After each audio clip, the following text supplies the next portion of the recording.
አሪፍ ነገር ነው። ሜቢ የሚገቡ ፕሮቴስታንቶች ካሉ የምትቆይ ከሆነ ጥቂት ደቂቃ መቆየት እችላለሁ። እኔም እችላለሁ። ፐርፌክት። የእውነት ልጅ ነበረ እንደ እንትና እውነት ልናገር ብሎ ትላንትና ለእውነት ኑር የሚባል ልጅ ልክለታለሁ። ከኤርሚያስ ጋር ለካ ወንጌል ሲያስተምረው ነበርና ልጁን አለ አባቴ ና ግባ የፈለግከውን መጠየቅ ትችላለህ። እሱ ገብቶ ምልህ ከነ ኤርሚያስ ጋር ማታ ሲያወራ እኔ እዛም ቤት ሚውት ተደረግኩ። የት ልጠንፈስ? ይሄ ልጅ ምን ያደርጋል መሰለ ይጠይቃል። ጥያቄዎች ነበሩትና እየጠየቀ እንዳለ ለካ ኤርሚያስ የመሰለው ጴንጤ የሆነ ነው የመሰለው እሱ። ይሄ ልጅ ደግሞ ጥያቄ ላይ ነው፣ እየጠየቀ ነው። እነሱ ቤት አከብራለሁ ወዳለው፣ ግን ጥያቄዎች ነው የነበሩኝ። ያ ማለት ግን ጴንጤ ሆንኩ ማለት አይደለም ይለዋል። ከዛ ሌሎቹ አንተ ውሸታም አንተ ምን እያሉ ከስር ያጠጡታል አልኩ። ያጠጡታል። ይህ ሰውዬ እያጭበረብራችሁ ነው፣ እንዲያደርጋችሁ ነው፣ እንዲየሆነ ነው ይሉታል። እና ያን ቸለችሉታል አልኩ። በቃ በጉልበት ካልተቀበልክ ነው ነገሩ። እና ይኸው እዚህ ጋር አለ ወንድማችን፣ የምትፈልገውን ጥያቄ ይኸው ወንድማችን መዝሙር ያሬድ አለ።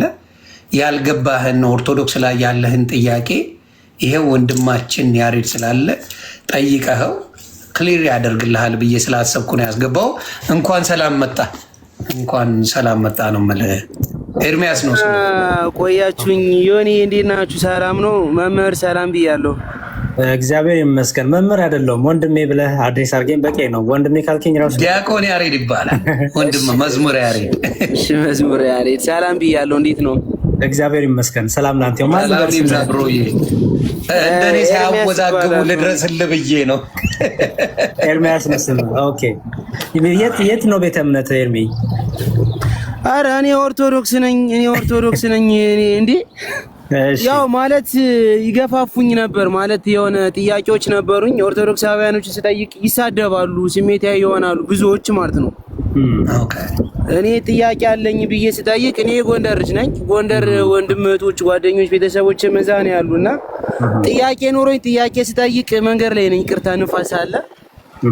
ጥያቄ ነበረኝ። ጥያቄን ስጠይቅ ብዙ ጊዜ እኔን ጥያቄ ለመጠየቅ ብዙዎች ኦርቶዶክሳውያን ይገፉኛል። እንዲያውም አንዱ ገብቼ እያስተማረ በነበረበት ሰዓት ላይ ጥያቄ አለኝ እኔ ኦርቶዶክስ ነኝ ስል ጴንጤነ ምናምን ብለው ይገፋፉኛል። ያው በመገፋት ነው የምትሄደው።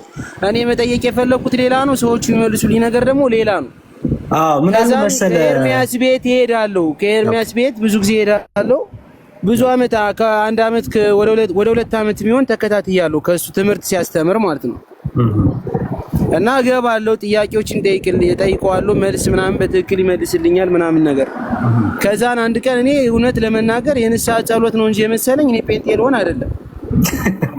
እኔ ጴንጤም ሆኖ መጀመሪያ ሲገባኝ እኮ ነው ኦርቶዶክስን አውቄ ከዛ ኦርቶዶክስ ላይ ያላወቅኩት ነገር ሲኖረኝ ነው እኔ ጴንጤም ሆኖ እንጂ ሳይገባኝ ንስሐ ገብቼ ጴንጤ ሆኛለሁ በሚለው ነገር ማለት ነው። እና አብዛኛው ሰው ቪዲዮ በተቀረጸበት ሰዓት ላይ ጌታን ተቀብለሃል ተብዬ ተወሰነብኝ ማለት ነው።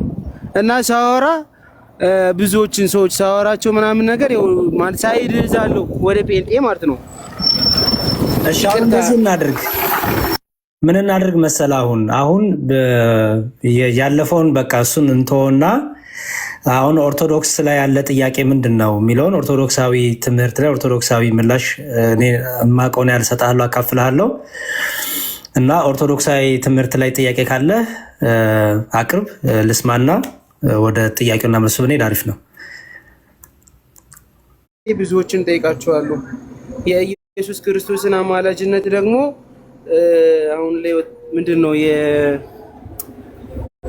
ኢየሱስ ክርስቶስ ያማልዳልና መካከለኛ ነው የሚል እንደገና ደግሞ በአብ ዘንድ ልጆቹ ኃጢአትን አትስሩ በአብ ዘንድ ጠበቃላችሁ የሚለውን ትምህርት በነገረ ክርስቶስ ላይ በጣም ጥያቄ አለኝ።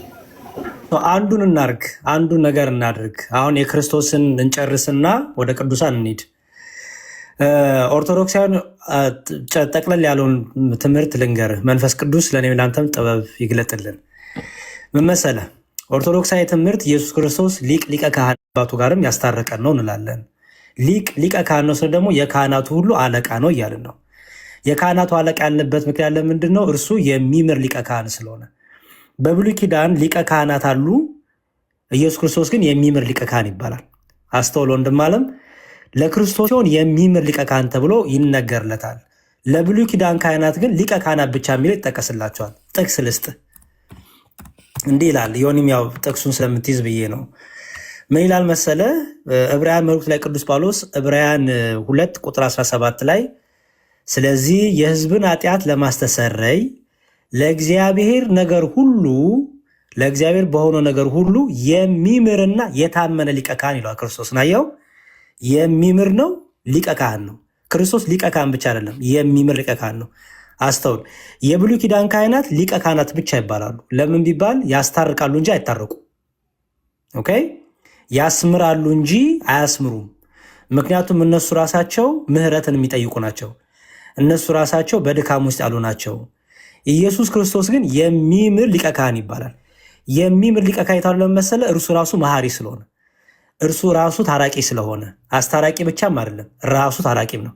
አየህ፣ ስለዚህ ምን ተባለ ማለት ነው? የሚምር። አየው፣ ሊቀ ካህን እንደ ሊቀ ካህንነቱ ቤዛ ሆነ፣ መካከለኛ ሆነ። ከእግዚአብሔር ጋር ደግሞ በመለኮት በስልጣን ከአባቱ ጋር ትክክል እንደመሆኑ ደግሞ የሚምርም ነው። አሁን በስላሴ አካል እናምናለን እኛ፣ አብ ወልድ መንፈስ ቅዱስ በአካል 3 እንላለን፣ በመለኮት በስልጣን ግን አንድ እንላለን። ግን ሰው የሆነው በተለየ አካሉ ማለት ነው አብ አይደለም፣ መንፈስ ቅዱስ አይደለም። ሰው የሆነው ወልድ ብቻ ነው። ቤዛነት ስትናገር፣ እርቅን ስትናገር፣ ማስታረቅን ስትናገር ለማን ነው የምትናገረው? ለወልድ ብቻ ነው የምትናገረው። መታረቅን ግን ካነሳ ግን ይቅር ማለትን ካነሳ ግን ለአብም ለወልድም ለመንፈስ ቅዱስም ትናገረዋለህ። ቤዛ ማን ሆነን? ወልድ ብቻ ቤዛ ሆነን። ማን ተሰቀለ? ወልድ ብቻ ተሰቀለ። ደሙን ማን አፈሰሰ? ወልድ ብቻ ደሙን አፈሰሰ። ማን ግን ታረቀን? አብም ወልድም መንፈስ ቅዱስም ታረቀን ማለት ነው። ታዲያ በሰውና በእግዚአብሔር መካከል ያለው መካከለኛው ልጆች ኃጢአት እንዳሰሩ እነግራችኋለሁ፣ አሳስባችኋለሁ።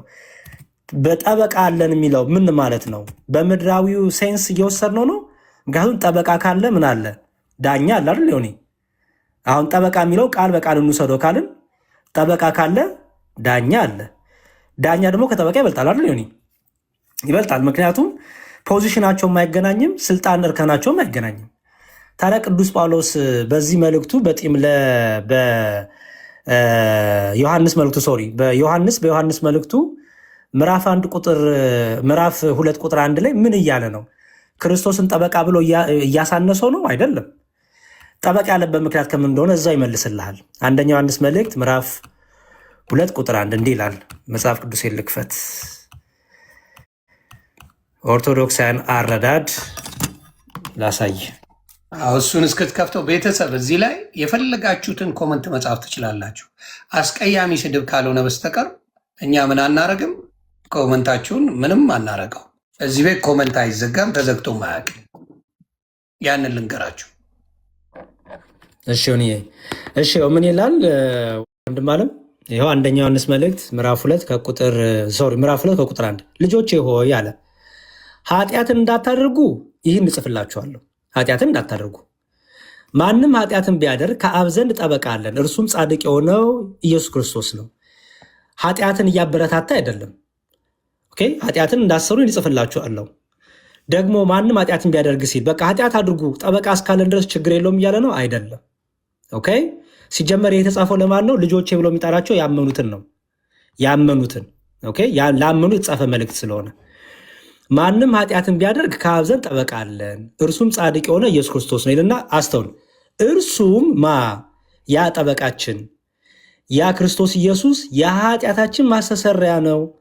ለኃጢአታችንን ብቻ አይደለም፣ ነገር ግን ለዓለሙ ሁሉ ኃጢአት ነው እንጂ። አስተውሊ። ትእዛዙንም ብንጠብቅ በዚህ እንድናውቀው እናውቃለን። አውቄአለሁ የሚል ትእዛዙን የማይጠብቅ ውሸተኛ ነው፣ እውነቱን በእርሱ የለም ይላል። አየው፣ አስተውል። አሁን እዚህ ጋር ኃጢአትን ብትሰሩ ጠበቃ አለ ብሎ እታች ላይ ግን አውቄአለሁ እያለ ትእዛዙን የማይጠብቅ ግን ውሸተኛ ነው፣ ክርስቶስ ጌታ ከእርሱ ጋር የለም ይላል። እንዲሁም ጭራሽ እዚህ ጋር ጠበቃ አለ ብሎ እዚህ ጋር እንዴት የለም ይላል? ምክንያቱም አንድ የፈሰሰው ደግሞ ዕለት ዕለት ንስሐ ስንገባ ይቅር ይለናል። ይቅር ይለን የታመነ ነው። ምክንያቱም ይላል መሰለ ለእኛ ብቻም አይደለም እንጂ ለዓለም ሁሉ ኃጢአት ነው ይላል።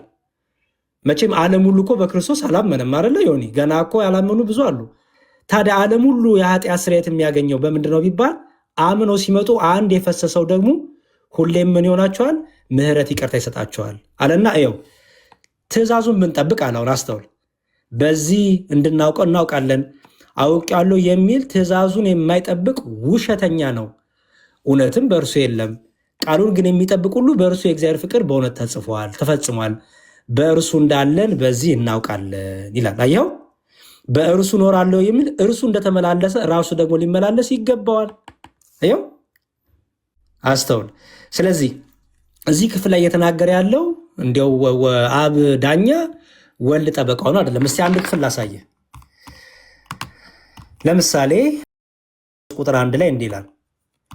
መዝሙረ ዳዊት መዝሙር 43 ቁጥር 1 ይኸው አቤቱ ፍረድልኝ፣ ከጽድቅ ከራቁም ሕዝብ ክርክሬን ተከራከር ይላል። ዳዊት እግዚአብሔርን ተከራከርልኝ እያለው ነው። ተከራከርልኝ ሲል ጠበቃ ሆነኝ በቃ እንዲያው አንተ ልማር ወይ እኔ እግዚአብሔር ከማን ጋር ይከራከራል? አየው ነው እንደዛ ያለው ወይስ ታዲያ ይሄ አቤቱ ፍረድልኝ ከጽድቅም ከራቁ ሕዝብ ክርክሬን ተከራከር።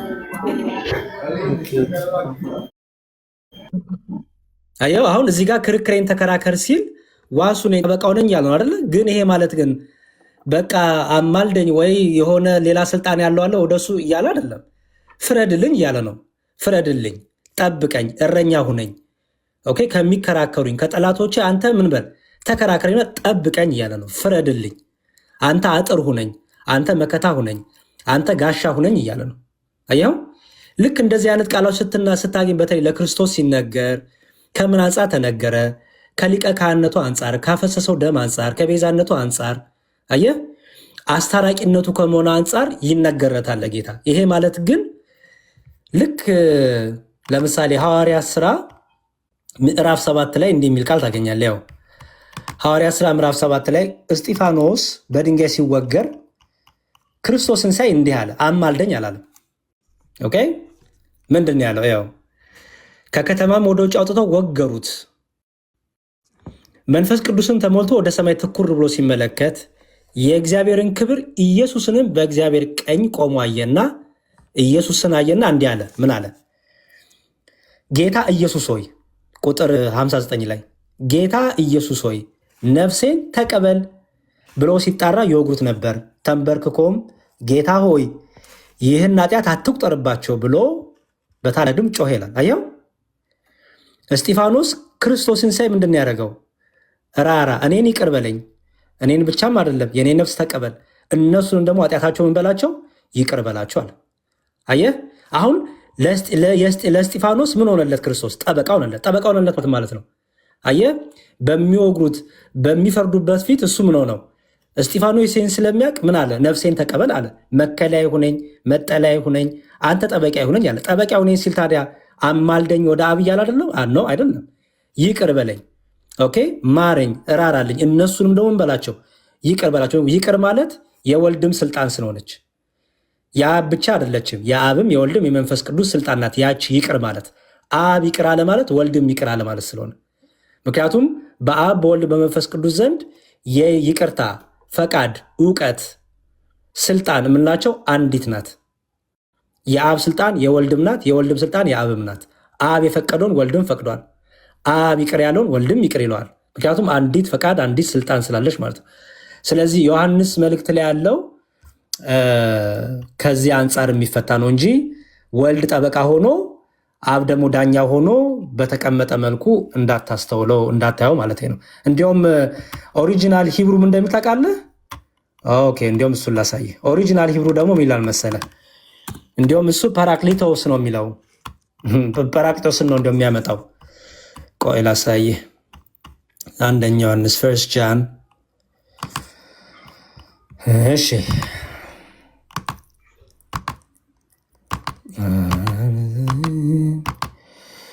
አንደኛ ዮሐንስ ምዕራፍ 2 ከቁጥር 1 የታለ ባይብል ሀብ ኦኬ ይኸውልህ ፈርስት ጃን ምዕራፍ 2 ቻፕተር 2 ይኸውልህ እናት ቋንቋ ደግሞ ምን ብሎ እንደሚያስቀምጠው ይኸው ማይ ቺልድረን ይላል። ያው ማይ ቺልድረን ማይ ሊትል ቺልድረን አይ አም ራይቲንግ ዲስ ቲንግስ ቱ ዩ ሶ ዳት ዩ ሜይ ናት ሲን and if anyone sin we have an advocate አየው ዮኒ we have an advocate ከዛ ማን ነው ያለው ፐራክሊቶን ነው የሚለው ይኸው ግሪኩ እናት ቋንቋ ፐራክሊቶን ነው የሚለው አድቮኬት ነው የሚለው እንግሊዝኛው እንዲያውም አድቮኬት ማለት ነው ምን የሚያደርግልህ ማለት ነው አንተን ምን የሚያደርግህ አንተን የሚጠብቅህ ስለ አንተ አድቮኬት የሚያደርግ ማለት ነው ሶ ፐራክሊቶን ነው የሚለው እዚህ ጋር እንዲያውም እናት ቋንቋው ኦኬ ፐራክሊቶን የሚለውን ሲፈታው እንዲያውም ምን ብሎ ይፈታዋል ያው አድቮኬት ኮምፈርተር ኢንተርሴሰር ኮንሶለር አድቮኬት ኮምፈርተር እያለ ይፈታዋል አየህ የሚያጽናናን የሚያበረታን የሚያተጋን እንደማለት ነው መንፈስ ቅዱስ ያተጋናል ስንል ወልድ ይረዳናል ስንል ከአብ አንሳው አይደለም ያችሁ መርዳት ያችሁ ስልጣን ያችሁ ፍቃድ የአብም ናት የወልድ ናት የመንፈስ ቅዱስም ናት ስለዚህ በደሙ የተደረገውን ስርየት እርቅ ይቅርታ ለዘላለም ክርስቲያኖችን ያደሙ እንደሚጠብቅ ያደሙ ሁሌም በከሳሽ ፊት ምን እንደሚያደርግ እንደሚፈርድን ለማሳየት በዛ መልኩ ተቀምጧል ማለት ነውና ኢየሱስ ክርስቶስ መካከለኛ ነው ሊቀ ካህን ነው አስታራቂ ነው ብላ ቤተክርስቲያን በቅዳሴዋን በኪዳኗም ሁሉ ይሄንን በደንብ አምነን እናስተምራለን ወንድም አለ እንዴት ነህ አሁንስ ደህና ነው አሁን እንኳን ቤትም ገባሁ ተረጋጋው በደንብ እየሰማሁ ነው መንገድ ላይ ሆኜ እየተሯሯጥኩ ነበር የመጣው ቤት ለመድረስ ምንም ችግር የለውም ያ አሁን የተረዳሁት መንገድ አለ ያው አብ ወልድ መንፈስ ቅዱስ በሚስጥረ ሥላሴ አንድ ነው በነገረ ክርስቶስ ላይ ያለው የኢየሱስ ክርስቶስ ወልድነት እኛን አሁን እኔ አንድ አመጣጥ አለ በደንብ የተማርኩት ነገር ቢኖር ምንድነው በጸጋው ድነናል የሚል ትምህርት አለ አይደለ በጸጋው እንዲሁ በጸጋው የዳንበት መንገድ አለና ጳውሎስም ደጋግሞ የሚናገረው ነገር ደግሞ ከስራ እንዳልሆነ የሚል አለ ምን ማለት ይመስላል እሱ ከስራ እንዳልሆነ ማለት እንደዚሁ በጸጋው ለምሳሌ በዘፍጥረት ስራ ያለው ምን ይመስላል ቅዱስ ጳውሎስ ወንድሜ ሮሜ ላይ ስራ ያለው ቅዱስ ጳውሎስ ምን ይመስላል ለምሳሌ ጥምቀትና ቁርባን የሰው ስራ ናቸው እሱ ፕሮሰስ አይደለም የሰው ስራ ናቸው ወይ ያልኩ ማን ነው ጥምቀትና ቁርባን የሰጠን ሰው ነው የሰጠን ሰው ነው የሰራው አይደለም እግዚአብሔር ነው የሰራው ኢየሱስ ክርስቶስ በጣም ጥሩ በጣም ራሱ ሰጪው ያለ የሚያነሳው ምክንያቱም ሮንግሊ የሚረዱ ወንድሞቻችን ስላሉ ስራ ራሱ የሚለው ምንድነው የሚለውን ላሳየ ኦኬ ለምሳሌ መጽሐፍ ቅዱስ ይላውጣ ኦኬ ለምሳሌ ሮሜ 3 ላይ እንዲህ ይላል ሮሜ 3 እሺ ሮሜ 3 ላይ ከቁጥር 24 ይመስለኛል ይላል ያው ሁሉ ኃጢአትን ሰርተዋልና የእግዚአብሔር ክብር ጎድሏቸዋል በኢየሱስ ክርስቶስ በሆነው ቤዛነት በኩል እንዲሁ በጸጋው ይጸድቃሉ አስተውል በኢየሱስ ክርስቶስ በሆነው ቤዛነት በኩል እንዲሁ በጸጋው ይጸድቃሉ ጸጋው ምን ይመስላል አሁን ክርስቶስ የሰጠን ጸጋ ምን ይመስላል ጸጋ ማለት ኢየሱስ ክርስቶስ እንዲሁ በነፃ የሰጠን ነው ማለት ነው ምን ጸጋ እኮ ምን እንዴት የተሰጠን ነገር አለ ህይወት ነው የተሰጠን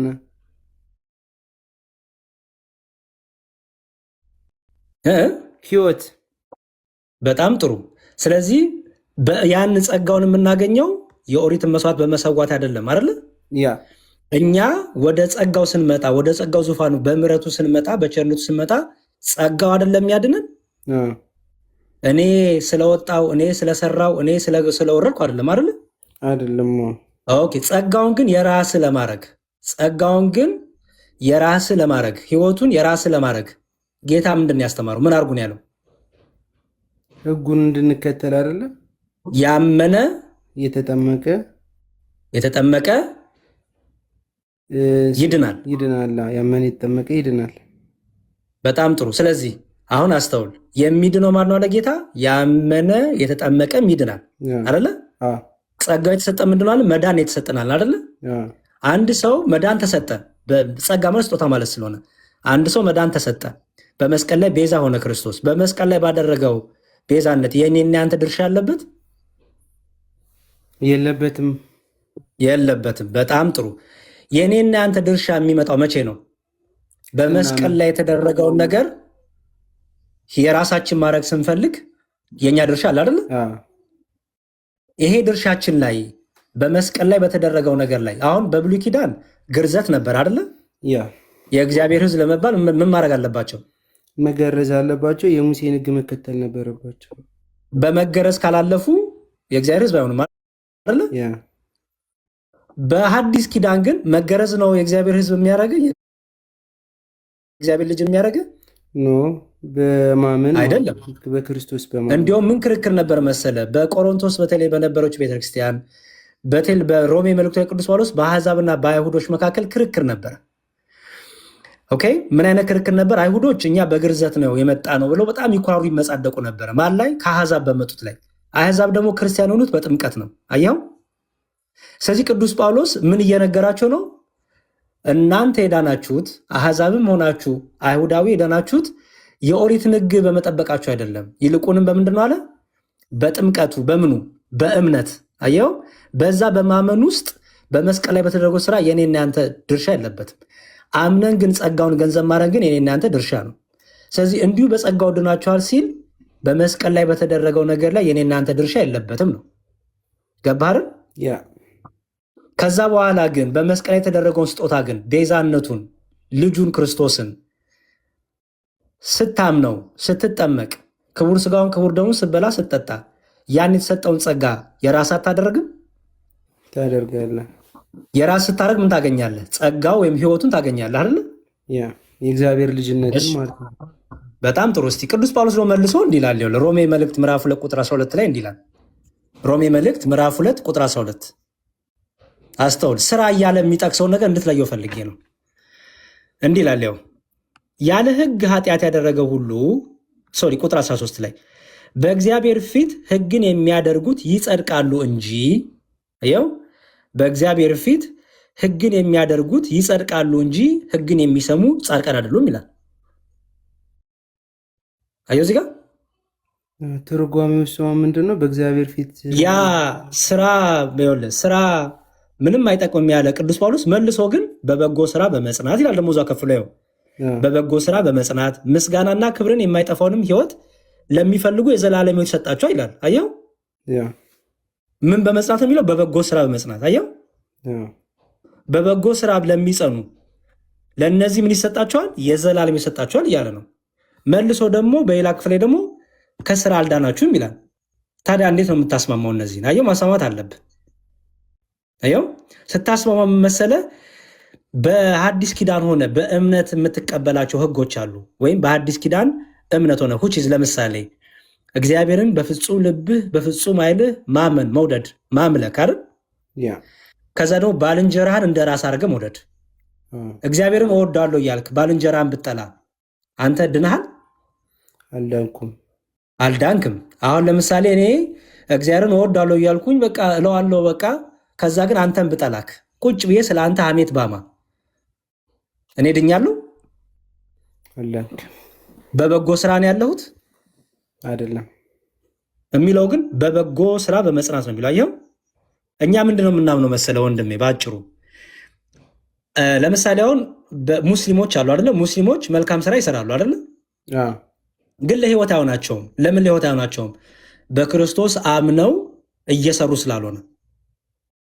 አየህ የክርስቶስ አካል ሆነው ቤተክርስቲያን ተጨምረው እየሰሩ ስላልሆነ የእነሱ ስራ ምን አይባልም? በጎ ስራ አይባልም።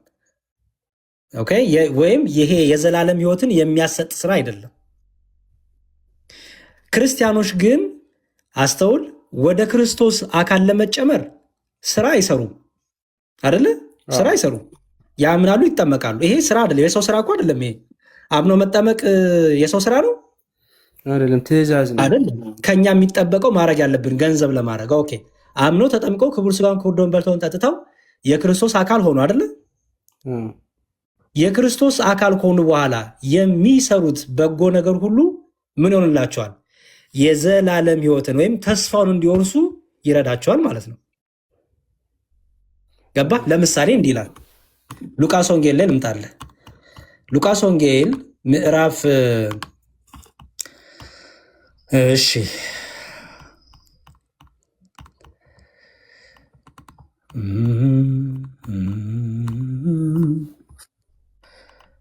ሉቃስ ወንጌል ምዕራፍ 14 ላይ እንዲህ ይላል። ያው ምን ይላል? ቁጥር 12 ሉቃስ ወንጌል ምዕራፍ 14 ቁጥር 12 የጠራውንም ደግሞ እንዲህ አለው ምሳ ወይም እራት ባደረክ ጊዜ ደግሞ በተራቸው ምናልባት እንዳይጠሩ ብድራትም እንዳይመልሱልህ ወዳጆችንና ወንድሞችን ዘመዶችን ባለጠጎችንም አትጥራ። ነገር ግን ግብዣ ባደረክ ጊዜ ማንን ጥራለህ? ያው ድሆችን፣ ጉንድሾችን፣ አንካሶችን፣ እውሮችንም ጥራ። ይሄ በክርስቶስ ላመነው ነው። አስተውል። በክርስቶስ ላመነ የሚመልሱት ብድራት የላቸውምና ብፁዕ ትሆናለህ። አየው፣ ብፁዕ ማለት ምስጉን ትሆናለህ ነው። ይሄን በማድረግ ድሆችን በመርዳት ድሆችን በማልበስ በመጠጣት ምስጉን ትሰኛለህ። ምስጉን ብቻም አይደለም፣ ምን ይላል ቀጥሎ? በጻድቃን ትንሣኤ ይመለስልሃል ይላል። አየው፣ ይሄን ግን በክርስቶስ ሆነ ካላረከው ዋጋ የለውም። ይሄ በጻድቃን ትንሣኤ የሚመለስልህ ብፁዕ የምትሰኘው በክርስቶስ ሆነክ አምነህ ተጠምቀህ ክቡር ሥጋውን ክቡር ደሙን በልተህ የቤተክርስቲያን አካል ሆነ የክርስቶስ አካል ሆነ ከክርስቲያኖች ብልቶች አንዱ ሆነ ከተጨመርክ በኋላ የምታረጋቸው ነገሮችን ምንድናቸው? ብፁዕ ያሰኘሃል። በጻድቃን ትንሣኤ ይመለስልሃል። ወደ ክርስቶስ አካል ለመጨመር ግን አልተገረስክም አይደለ? የኦሪት መስዋዕት እርግብ፣ በሬ አላመጣህም። አየው፣ ይሄ የሰው ስራ ነበረ። ይሄ ቀረ። አሁን ወደ ክርስቶስ አካል ለመጨመር አምነህ ተጠምቀህ ክቡር ሥጋውን ክቡር ደሙን በልተህ ጠጥተህ የክርስቶስ አካል ክርስቶስ በአንተ ይኖራል፣ አንተም በክርስቶስ ትኖራለህ። አየው፣ ይሄ ጸጋ ይባላል ማለት ነው። አየው፣ የሰው ስራ ያልሆነ ጸጋ ይባላል። ከዛስ ይሄ የክርስቶስ አካል የሆነ ሰው ደግሞ በመመላለስ አለበት፣ በብርሃን በመልካም ምግባር በፍሬ ክርስቶስን በመምሰል። ምክንያቱም እያንዳንዳችን ክርስቶስ ይኸውልህ ምን ይላል?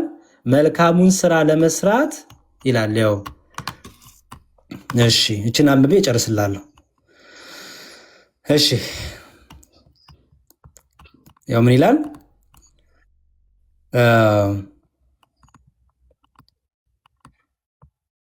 ያው እዚህ ጋር ስለዚህ ወዳጆቼ ሆይ አለ ሁል ጊዜ እንደታዘዛችሁ በእናንተ ዘንድ በመኖሬ ብቻ ሳይሆን ይልቁን አሁን ስርቅ በፍርሃትና በመንቀጥቀጥ የየራሳችሁ መዳን ፈጽሙ። አየው፣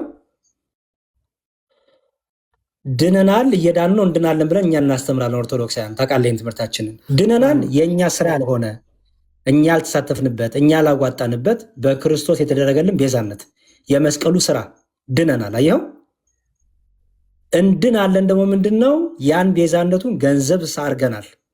ገንዘብ አድርገን ደግሞ ዕለት ዕለት መዳናችን እየፈጸምን እንኖራለን። ምን ስለሚል? መዳናችሁን ፈጽሙ ስለሚል። ከዛ ደግሞ ድነናል፣ እየዳን ነው፣ እንድናለን ስንል በመጨረሻ ተስፋችን ኢየሱስ ክርስቶስ ሙሽራው ሲመጣ ተስፋችን ይፈጸማል እንላለን ማለት ነው። አየህ፣ እኛ በስራችን ጸደቅን አላልንም፣ ውሸት ብለንም አናቅም። ስራ ብንሰራ እንኳን እንደ ቸርነቱ ነው የምንለው። አየህ፣ ስራ ሰርተን እንኳን ምንድን ነው የምንለው? እንደ ቸርነቱ። ስራችን ያድነናል አይደለም የምንለው፣ እንደ ቸርነት ተቀበልልን። ኦኬ፣ መስዋዕትም ከሆነ ሰውም ረድተን ከሆነ ጌታ ሆይ እንደ ቸርነት ተቀበልልን። ምክንያቱም በጽድቃችን እንዲህ ስለሰራን ጸደቅን ዳንን እያልን እኛ የምናወራ አይደለንም፣ ትዕቢተኞችም አይደለንም። ግልጽ ነው ወንድሜ? አዎ። አይ ምናልባት አሁን የዳነ ሰው እዛ በኋላ ደግሞ እየዳንኩ ነው ለማለት ትንሽ ግር አለኝ። እዚህ ጋር እየዳነ ነው እንድናለ የሚለው ትንሽ ግር ይላለኝ። ይኸው እዚህ ጋር የራሳችሁ መዳን ፈጽሞ ሲል ምን ማለት ይመስላል? ያው ዕለት ተዕለት ያው ንስሐ እንድንገባ ነው፣ በዕለት ተዕለት የምንሰራቸውን ስራዎች ክርስቶስን መምሰል። ይሄ መዳን ክርስቶስን መምሰል ይባላል። ክርስቶስን በመምሰል ማደግ ማለት ነው። መዳን የምትፈጸም ናት ማለት ምን መሰለህ? እስከ መጨረሻው ድረስ ጸንተህ የምትኖርባት ናት ማለት ነው። ገባ? እስከ መጨረሻው ድረስ ጸንተህ የምትኖርባት ናት መዳን የምትባለዋ። ለምሳሌ ጌታ ምን አለ መሰለህ? እንዲህ አለ። ኦኬ፣ እስቲ አንድ ነገር ላሳየህ። እሺ፣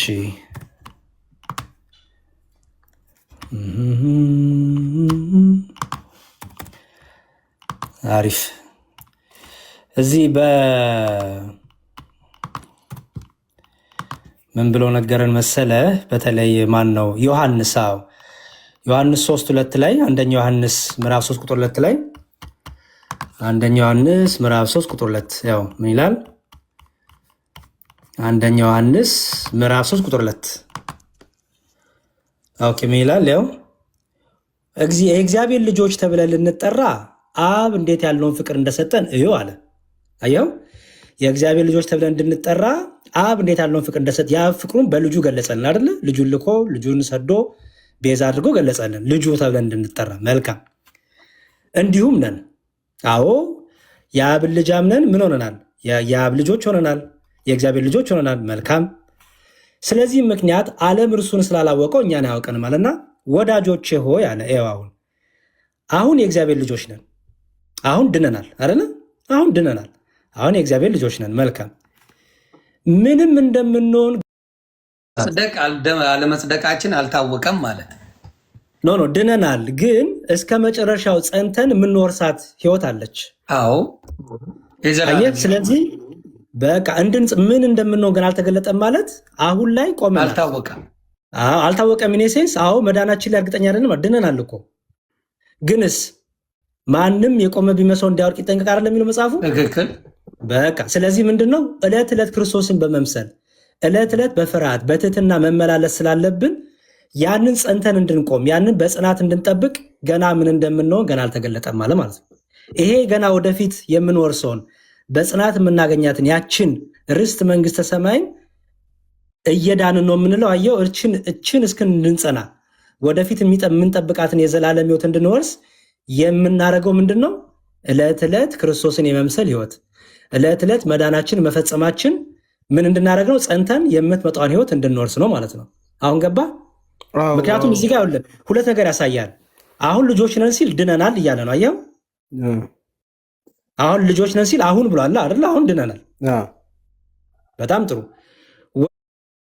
ወደፊት ግን ምን እንደምንሆን ገና አልተገለጠም። ዳሩ ግን አለ ዳሩ ግን ቢገለጥ አለ አስተውል፣ ቢገለጥ እርሱ እንዳለ እናያለንና እርሱን እንድንመስል እናውቃለንና። አየው አሁን ሲገለጥ ጌታ ሲገለጥ እርሱን የምንመስለው ጸንተን ስንጠብቀው ነው ወይስ አይደለም?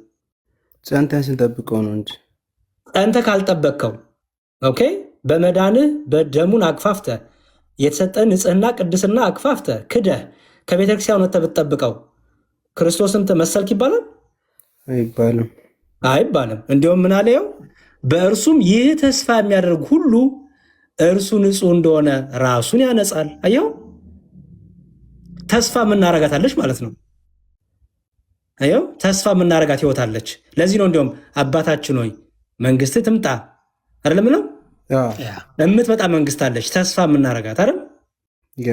ያችን ተስፋ የምናረጋትን መንግስት የምትወርሳት በምንድን ነው? በጽናት ነው። ክርስቶስን መስለ ይኸው በእርሱም ይህን ተስፋ የሚያደርግ ሁሉ እርሱ ንጹህ እንደሆነ ኢየሱስ ክርስቶስ ንጹሐ ባህሪ እንደሆነ ያ ሰው ደግሞ ራሱ ምን ሊያደርግ ይገባል? ራሱን ያነጻል። ራሱን የሚያነጻው መቼ ነው? በሰማይ ሄዶ ነው የሚያነጻው? በምድር እያለ ይሄ ራስን ማንጻት ክርስቶስን መምሰል ይባላል ማለት ነው። ክርስቶስ ንጹህ ነዋ። እኛ ክርስቶስን ለመምሰል ራሳችን እናነጻለን። በምን? በንስሐ፣ በይቅርታ፣ በፍቅር፣ በክቡር ስጋው እየበላን እየጠጣን በቤተክርስቲያን እየኖርን ራሳችን እያነጻን ተስፋችን እንጠብቃለን ማለት ነው።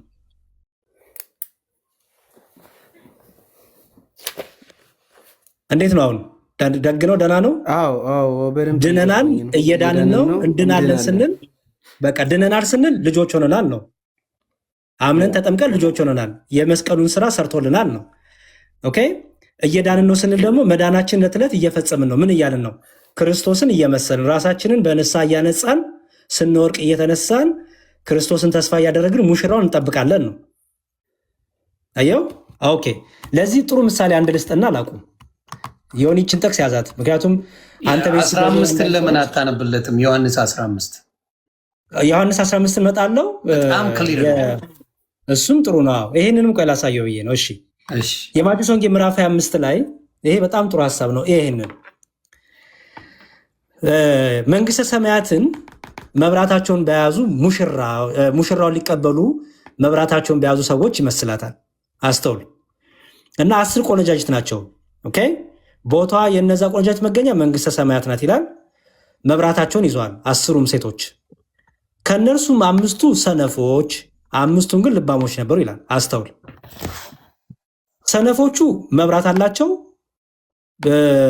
ልባሞቹ መብራት አላቸው። አስተውል። ልዩነቱ ምንድነው? መጀመሪያ ላይ ሁለቱም መብራት ነበራቸው፣ ሁለቱም ዘይት ነበራቸው። ልዩነቱ ግን ያው ሰነፎቹ መብራታቸውን ይዘው ግን ምን አልያዙም ይላል፣ ተጨማሪ ዘይት አልያዙም። አየው፣ ዘይት እንደነበራቸው የምታውቀው ኦልሬዲ መብራት አብርተዋል። ያለ ዘይት መብራት አይበራም። ግን ልዩነቱ ምንድነው? ትርፍ ዘይት አልያዙም። ልባሞቹ ግን ይላል ከመብራታቸው ጋር በማሰሯቸው ዘይት ያዙ። ሙሽራው በዘገየ ጊዜ እንቅልፍ አላቸውና ተኙ። እኩለ ሌሊትም ሲሆን እነሆ ሙሽራው ይመጣል፣ ተቀበሉት፣ ውጡ የሚል ድምፅ መጣ።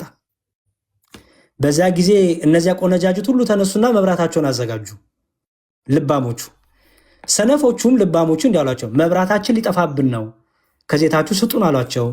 ልባሞቹ ግን መልሰው ምናልባት ለእኛ ለእናንተ ባይበቃስ፣ ይልቅስ ወደሚሸጡት ሄዳችሁ ለራሳችሁ ግዙ አሏቸው። ሊገዙም ደግሞ የቀሩት ቆነጃጅት ወጡ ይላል። ወጡ። ኦኬ። ከዛ ከደጁ ወጡ፣ ከነበሩበት ቦታ ከሰርጉ ቦታ ወጡ። ደጁም ተዘጋልና ያው በኋላም ደግሞ የቀሩት ቆነጃጅት መጡና ጌታ ሆይ ክፈትልን አሉ ይላል። እርሱ ግን መልሶ እውነት እውነት እላችኋለሁ አላቃችሁም አላቸው ይላል። ቀኒቱና ሰዓቲቱን አታውቁምና እንግዲህ ንቁ። አየው፣ አሁን ወንድሜ በጣም ቀላል ነው ይሄ። በሰነፍና በልባም የተመሰሉት እነማን እንደሆኑ ገብተዋል አይደል? መንግስቱ ሰማይ የተባለች የእግዚአብሔር ቤት የቤተክርስቲያን ምሳሌ የክርስቶስ አካሎች ቤተክርስቲያን ናት።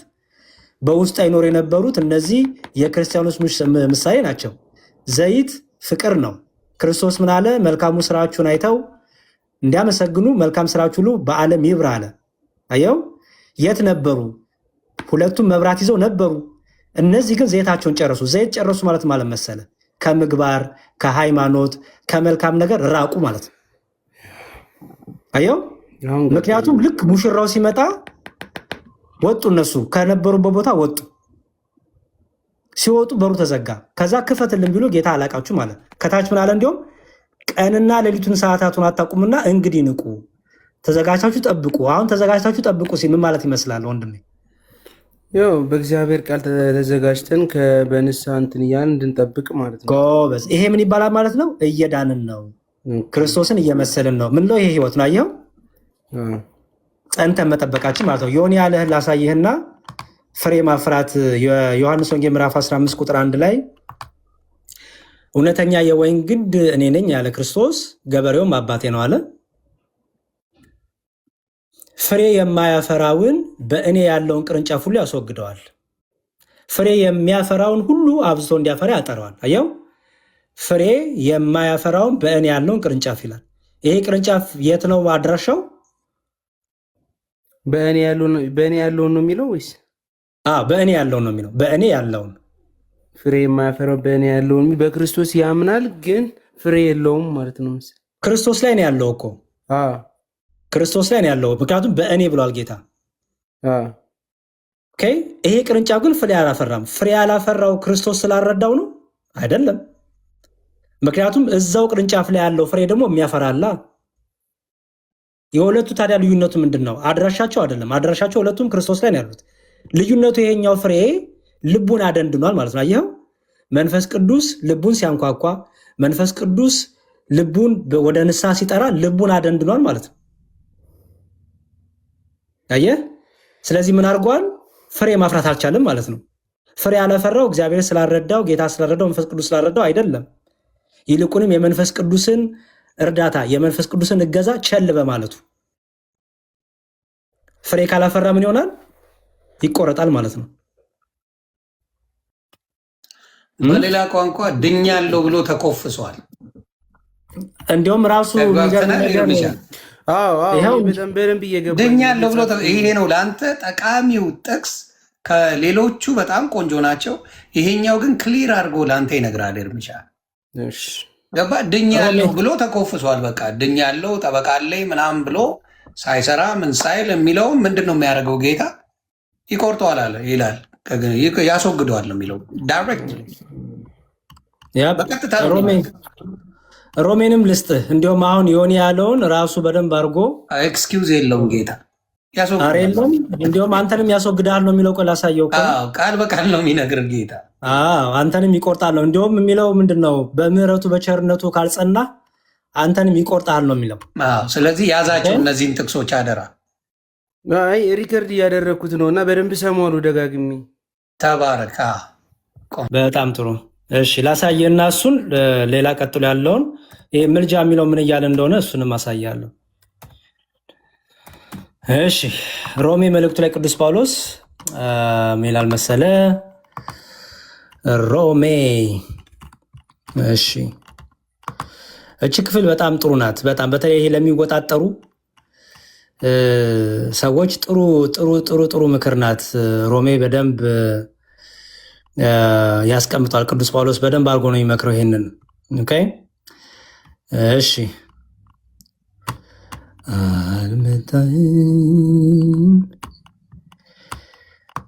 ሮሜ 11 እሺ ያው እንዲህ ይላል። ያው ሮሜ 11 ላይ ሮሜ 11 ስንት? ሮሜ 11 ከቁጥር 18 ጀምሮ ላንብበው። ኦኬ ታንክ ዩ። እሺ እንዲህ ይላል፣ በምትመካባቸው ግን ስሩ አንተን ይሸከማል እንጂ ስሩን የምትሸከም አንተ አይደለም። እንግዲህ እኔ እንድገባ ቅርንጫፎች ተሰበሩ ትል ይሆናል። መልካም፣ እነርሱ ካለማመን የተነሳ ተሰበሩ፣ አንተም ከእምነት የተነሳ ቆመሃል። አስተውል፣ ካለማመን የተነሳ ተሰበሩ እነሱ፣ አንተ ደግሞ ከእምነት የተነሳ ቆመሃል፣ አካል ሆናል። ከዛም ይላል ፍራ እንጂ የትዕቢትን ነገር አታስብ። አስተውል፣ ሌሎቹ እኮ ያልገቡት እንዲህ ስለሆኑ ነው ምናምን እያልክ አንተ ደግሞ መግባትህን እንደ ኩራት እየተመጻደቅ በትዕቢት አትናገረው። ፍራ፣ ትሑቱን ነው። ፍራ እንጂ የትዕቢትን ነገር አታስብ ካለ በኋላ እግዚአብሔር እንደተፈጠሩት ለነበሩት ቅርንጫፎች ያራራላቸው ካልሆነ ለአንተ ደግሞ አይራራልህምና። እንግዲህ የእግዚአብሔር ቸርነትና ጭከና ተመልከት። ጭከናው በወደቁት ላይ ነው። በቸርነቱ ግን ጸንተ ብትኖር ይላል። ያው በቸርነቱ ግን ጸንተ ብትኖር የእግዚአብሔር ቸርነት በአንተ ላይ ነው። ያለዚህ አንተ ደግሞ ምን ይላል ዮኒ? ትቆረጣለህ። አየው ትቆረጣለህ ይልና እነዚያ ደግሞ ይላል እነዛ ተቆርጦ የነበሩት ማለት ናቸው ባለማመናቸው ጸንተው ባይኖሩ ይላል። አየው አንተ ኦልሬዲ የአካል ሆነሃል፣ ቅርንጫፍ ሆነሃል። እየፈራክ በትህትና ብትመላለስ መልካም ነው። በቸርነቱ ብትጸና ጥሩ ነው። እምቢ ካልክ ግን ምን ትላለህ? ትቆረጣለህ። እነዛ ደግሞ የተቆረጡት ባለማመናቸው ምክንያት ጸንተው ባይኖሩ ይላል። አየው ጸንተው ባይኖሩ ማለት ነው ልባቸውን ከፍተው ለመንፈስ ቅዱስ ለቃሉ ልባቸውን ከፍተው ለንስሐ ልባቸውን ከፍተው ቢመለሱ በእልህኝነታቸውና ባለማመናቸው ባይጸኑ ቢመለሱ በዛፉ ውስጥ ይገባሉ፣ እግዚአብሔር መልሶ ሊያገባቸው ይችላልና። ይኸው ስለዚህ ኦልሬዲ አንተ ወደ ግንዱ ጋር የጣበቀው ቅርንጫፍ በመጽናት በፍርሃት በትህትና ካልተመላለስክ ትቆረጣለህ፣ ይቆርጣል። ለአንተም አይራራልም፣ እግዚአብሔር ይገነጥልሃል። እነዛ ደግሞ የተገነጠሉት ወይ ደግሞ ወደ ቅርንጫፉ ያልገቡት ደግሞ ቢመለሱ ቢጸጸቱ ባለማመናቸው ባይጸኑ ይላል። አየኸው ወደ ዛፉ ሊያገባቸው ቅርንጫፍ ወደ ግንዱ አካል ሊያደረጋቸው የታመነ ይላል። ስለዚህ አየው መጽናት የምንለው ይህን ነው። አሁን እዚህ መጽናት ውስጥ የኔና ያንተ ድርሻ አለ። መንፈስ ቅዱስ ሲያግዘን፣ እግዚአብሔር ሲያግዘን፣ ቃሉን ስንማር ማዳመጥ መስማት የእኛ ድርሻ ነው። ልክ ማንም እነሆ በበር ቆሜ አንኳኳለሁ አለ ጌታ አይደል? አንኳኳለሁ ማንም ቢከፍትልኝ አይደለም የሚለው። አያም ሰብሮ አይገባም ጌታ። አየህ በርህን መክፈት ያንተ ፋንታ ነው። በርህን ብትከፍት ወደ አንተ ይገባል፣ ከአንተ ጋርም በቤት ይኖራል ጌታ። በርን አልከፍትም ብለህ ልብህን ከዘጋ ይታገሳል፣ ኋላ ግን ትቀጣለህ ማለት ነው። ስለዚህ ያ መጽናታችን፣ ይሄ መታገሳችን፣ ይሄ ጽናታችን እየዳነ ነው ክርስቶስን በመምሰል ህይወት ይባላል ማለት ነው። ንስሐ ምን ነው ማለት ነው። ዋው እግዚአብሔር ይመስገን። ጥሩ በደንብ ተምሬያለሁ። ወደ ሌላ ጥያቄ ልሂድ። የመጨረሻ ምናልባት ምልጃ የሚለውን ኤክስፕሌን ላድርግልህና እና በዛው ከነገረ ክርስቶስ ላይ ሳንወጣ መጽሐፍ ቅዱስ እንደሚነግረን የዮሐንስ 20:30 ላይ እና ኢየሱስ ክርስቶስ በልጅነቱ በ5 ዓመቱ ምናምን ተብሎ ቤተክርስቲያን ታስተምራለች ኦርቶዶክስ። ነገር ግን አሁን ያን ነገር ከመጽሐፍ ላይ ተጽፎ አናየውም። እኛ ደግሞ አምነን እኛ በቂ ሆኖ እንዲገባን ደግሞ የዮሐንስ መልእክት ላይ በዮሐንስ መልእክት ሳይሆን ማቴዎስ፣ ሉቃስ፣ ዮሐንስ የለም ከመጀመሪያው ምንድነው ጥያቄ? 20-30 ላይ ያለው እኛ እንድንረዳው የሰጠን ማለት በሐዋርያቶች ፊት ብዙ ታምራቶችን እንዳደረገ እና እኛ እንዲገባን ያንን የሰጠን ነገር አለ እና ግን ኦርቶዶክስ ደግሞ ከመጽሐፍ ውጭ ያለ ትምህርት ነው ብሎ ነው በብዛት እየነገሩኝ የነበረ። እሱን ነገር እንድታብራራልኝ ፈልጌ ነው። ኦኬ፣ ባለፈው ጥሩ ዲስከሽን ነበረኝ ዮኒ ቤት በዚህ ጉዳይ። የሚገርም ይኸውልህ ሰው እኛ ምን እናምናለን? እኛ መጽሐፍ ቅዱስ ብቻ ብለን የምናምን አይደለንም። የመጀመሪያው ነገር መያዝ ያለብን፣ ምክንያቱም መጽሐፍ ቅዱስ ብቻ የሚለው ትምህርት በጥንቷ ቤተክርስቲያንም አልነበረም። በኋላ ሉተር ከመጣ የተነሳ ትምህርት ነው ብቻ የሚለው ትምህርት ማለት ነው። ለምሳሌ ይሄ ትምህርት ማለት ነው ይኸው ጸጋ ብቻ፣ በእምነት ብቻ፣ በጸጋ ብቻ፣ በቃሉ ብቻ፣ እንደዚህ ብቻ የሚሉት በጥንቷ ቤተክርስቲያን አልነበረም። ይሄ የእምነት መግለጫ ነው። እሱን በሌላ ቀን ነው ያለን፣ ችግር የለውም። ኤኒዌይስ እኛ ብቻ የሚል አስተምሮ የለንም። አንድ ሌላው ደግሞ መሰለ ቀኖና አለን። የመጽሐፍ ቅዱስ ቀኖና ካኖናይዝድ ባይብል አለን። ካኖናይዝድ ባይብልን ስናይ 66 የሚል ካኖናይዝድ አናገኝም በምንም ታሪክ። አንድም አባ 66 ብሎ የቀነነ የለም። ካለ ይስጡ። ብዙ ጊዜ ኦርቶዶክስን መስደብ መንቀፍ ነው እንጂ ጠይቃቸው እስኪ 66 ብሎ የሰጣችሁ ማን ነው በላቸው። 66 መጽሐፍ ቅዱስ ቆጥሮ 66 ነው ብሎ የሰጣችሁ አባት ማን ነው? በየትኛው ጉባኤ? ይህንን ጠይቃቸው። ኦኬ። በተረፈ ግን እዚህ ላይ በደንብ እንድታሰሩ ፈልገው እዚሁ ልመልስልህ። ምን ይላል? ኢየሱስም በዚህ መጽሐፍ ያልተጻፈ ሌላ ብዙ ምልክት በደቀ መዛሙርቱ ፊት አደረገ። በዚህ መጽሐፍ ያለ የትኛው መጽሐፍ ነው? አሁን ባለው መጽሐፍ ማለት በባይብል አሁን ባለው በየትኛው? ምን ላይ ነው የሚለው? ይሄ ዮሐንስ ስንት? ዮሐንስ ወንጌል ምዕራፍ 20 ቁጥር 30 ላይ ቁጥር 30። ስለዚህ ሁላችንም ይህን ነገር እናያዝ። ይህ እንዲያውም መኖሩ ሞር ኦርቶዶክስን ወደ ትክክለኛ ይወስዳል። ምክንያቱም ያልተጻፈ ብዙ አለ ብሎ ራሱ ነገረ እኮ። ስለዚህ ብዙ ሌሎች ላይ ያካትታል ማለት እኮ ነው። ቴክኒካሊ አይደል እንዴ? ሲጀመር በዚህ መጽሐፍ ያለው ሙሉ መጽሐፍ ቅዱስን አይደለም ሆን ዮሐንስ በወንጌል በዚህ በዮሐንስ ወንጌል ማለቱ ነው። ትክክል ምክንያቱም ከዛ በኋላ እኮ እነ ሉቃስ እነ ማርቆስ ጽፈዋል እኮ አይደል እንዴ ወንድም? ትክክል። ለምሳሌ አንድ ነገር ላሳይ። ለምሳሌ ሉቃስ ዮሐንስ ላይ የማታገኛቸውን ሴቶች ዝርዝር ሉቃስ ዘግቧል። እሺ ሉቃስ ስለ ገብርኤል እንዴት እንዳበሰራት ድንግል ማርያም ከገብርኤል ጋር የነበራትን ኮንቨርሴሽን ሉቃስ ብቻ ነው የጻፈው አይደለ? ትክክል። ሉቃስ ጨምሮ ነው ወንድሜ? ኖ ሉቃስን ጨምሮ ሳይሆን በዮሐንስ የመጨረሻው ወንጌል የሱ አይደለ? ኖ የጠየቅኩ ሉቃስ ጨምሮ ነው ወይ ነው ያልኩ። ኖ ሉቃስ ዮሐንስ በዚህ መጽሐፍ ያለው የእሱን መጽሐፍ ብቻ ነው ያለው። ኦኬ ሙሉ መጽሐፉን አይደለም ያለው። በዚህ መጽሐፍ ያለው የእሱን መጽሐፍ ነው። ለምሳሌ ይህንኑ ቃል በዚህ በትንቢት መጽሐፍ ብሎ ደግሞ ዮሐንስ ራእይ ላይ እኮ ታገኘዋለህ። ኦኬ በዚህ በትንቢት መጽሐፍ ላይ የጨመረ የቀነሰ ብሎ በዚህ ብሎ ስፔሲፊክሊ ያን የትንቢት መጽሐፍ ነው ዮሐንስ ራእይን ነው ሪፈር እያደረገ ያለው። አሁን የጠየቅኩ እኔ ሉቃስ ወንጌል ላይ ለምሳሌ ዮሐንስ ያልጠቀሳቸው ሴቶች ዮሐንስ ስለ ገብርኤል ጠቅሶ አያውቅም አይደል? እንዴት አመጣው ሉቃስ?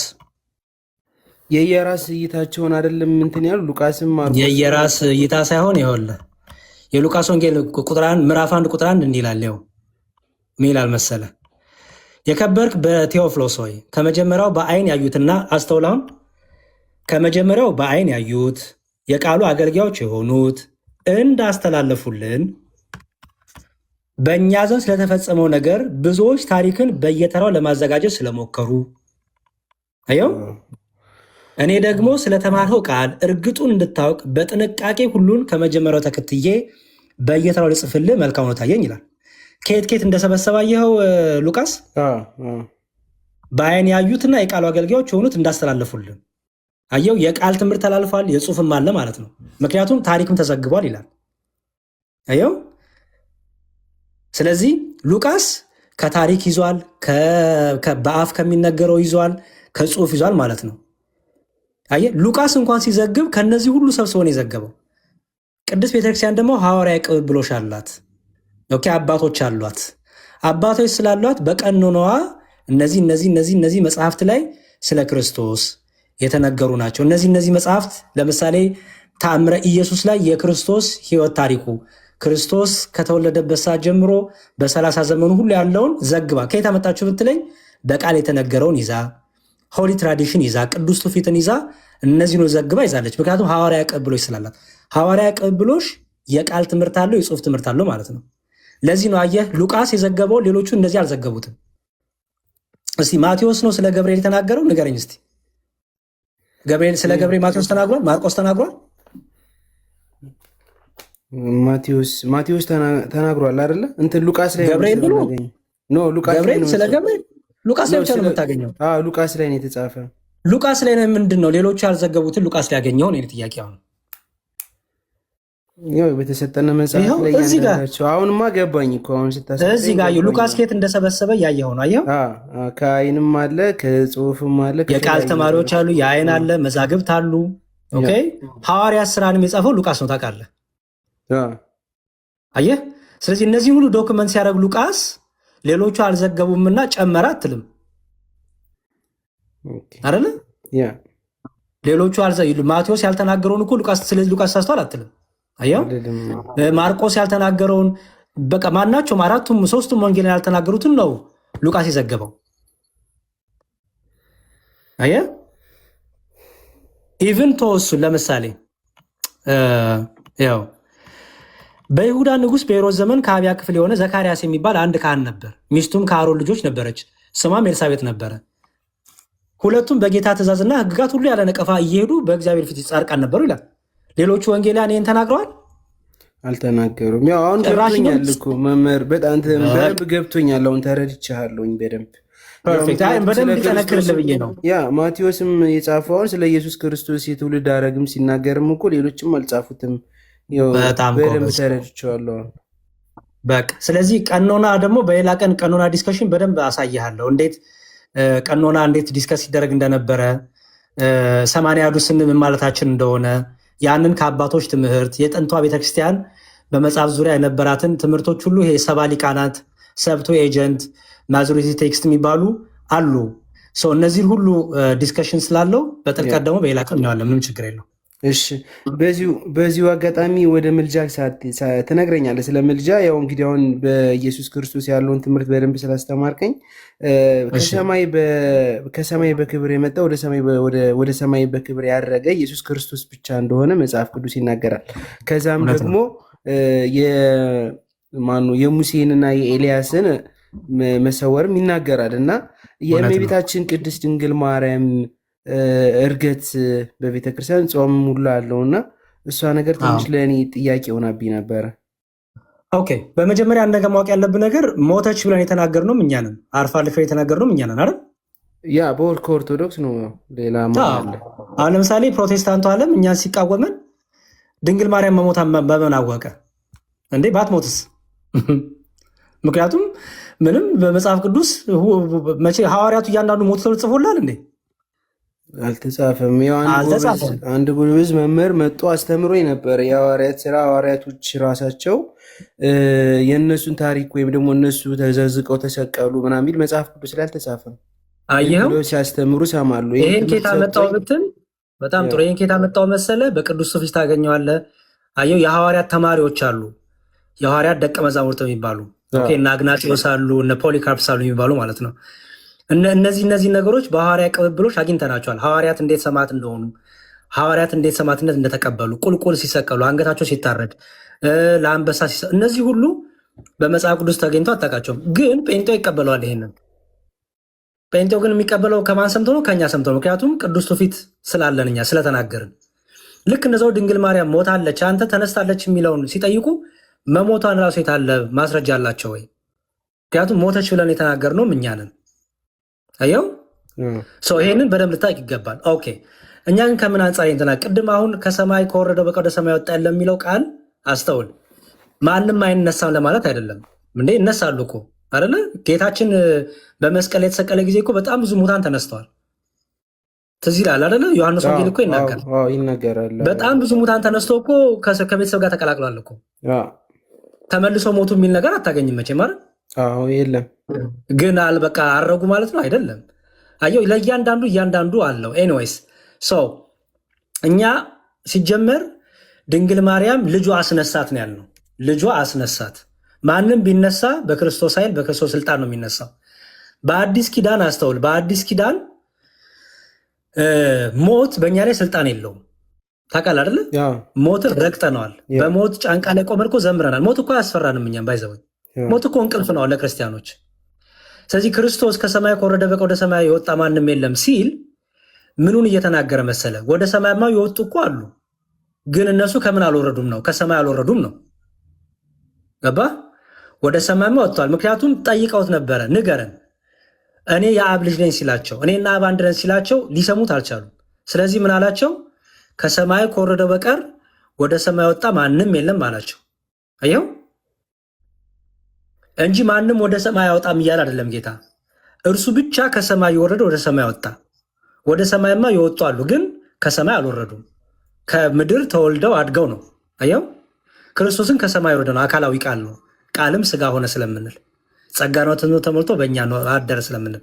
ኦኬ ሰው ድንግል ማርያም ታዲያ እንዴት ነው ተነስታለች የምትሉ ስትል፣ አንደኛ የአባቶችን ትምህርት ይዘን ትርጓሜ ይዘን፣ እኛ ትርጓሜ ያለን ባይዘወይ ትርጓሜ ያለን ማለት ለምሳሌ ኢየሱስ ክርስቶስ ከኔ ይበልጣል አለ አይደል? ኦኬ መተርጎም አለበት የለበትም? ትርጓሜማ አለው ግዴታ። ካልተረጎምከው ምን አይነት ችግር ውስጥ ይከታል? በቀጥታ ልትረዱ አትችልም አይደለ? በጣም ጥሩ። ስለዚህ ትርጓሜ ላሳይህ። ለምሳሌ ለድንግል ማርያም የተነገረ ትርጓሜ ትቀበላል? የአባቶች ትርጓሜ ትቀበላል አይደለ እንዴ? እኔ እኮ ኦርቶዶክስ እኮ ነኝ። ይቀበላል። ገባኝ። አይ አንብባቸው ተረድታቸው ታውቃቸዋለህ ወይ ማለት ነው? ሜቢ ቃላት ነው። አላነበብኳቸውም። ያው ከመስማት ነው በደንብ እምነት የነበረኝ። አሁን ላይ ደግሞ በደንብ እያነበብኩ ስለሆነ ጥያቄዎች ስለሚፈጠሩብኝ ነው። እሺ ጥሩ ላሳይ። ጎበዝ ልጅ ነው በነገራችን ላይ ኤርሚሻ፣ በጣም በጣም በጣም ጎበዝ፣ ለማወቅ ጉጉት ያለው በጣም ጎበዝ ልጅ ነው። እግዚአብሔር ምስክሬ ነው የምልህ። እኔ ያደንቅሃል። ጎበዝ ልጅ ለማወቅ ያለው ጉጉት ድንቅ ነው። እዚህ ነው የታወቃችሁት ይሆን? አዎ እዚህ እነሱ ሲያደነቁሩት ጉሮሮን ይዘው ካልተቀበልክ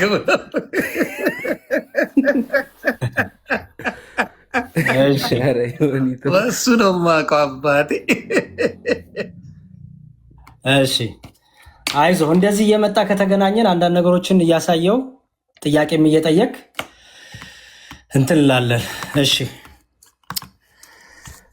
ኦኬ፣ እስቲ አንድ ላሳይ። እንዲያውም ቆይ እንዲያውም እዚህ ትንቢተ ሕዝቅኤል ላይ ስለተዘጋችው ደጅ የሚያወራው ትዝ ይልሃል? ሕዝቅኤል ላይ የተዘጋ ደጅ እያለ የሚያነሳት ወደ ዘጋ ደጅ አመጣኝ፣ የተዘጋ በር የሚለው ወደ ምስራቅ በር አመጣኝ። እሱን ቆይ ላሳየና እሱን እንዴት አድርገው እንደተረጎሙት ላሳየህ። እሺ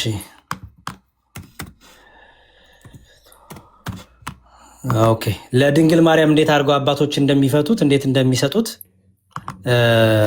እኛ ትርጓሜ ስላለን በትርጓሜያችን ነው የምንፈታው።